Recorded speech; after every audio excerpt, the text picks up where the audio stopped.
Hi guys, welcome to How to Solutions YouTube channel. In today's video I'm going to show you how you can fix Instagram message not sending problem. Before getting into this video, must subscribe to our YouTube channel and click on the bell icon.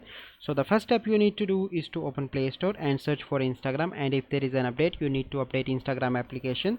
Once you complete that step, you simply need to go into the settings, and then you need to go into the app management and go into the app list and search for Instagram here in the top, and here is an Instagram. Then you need to click on storage and cache, and then you need to clear cache and clear storage. Once you complete that step, you simply need to go back, and after that you simply need to log in your Instagram account. Once you log in, you simply need to click on the messenger icon in the top right and select any conversation and send a test message that I am doing.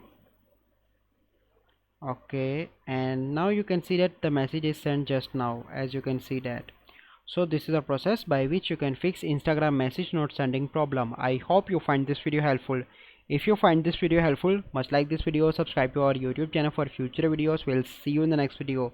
Thank you, have a good day.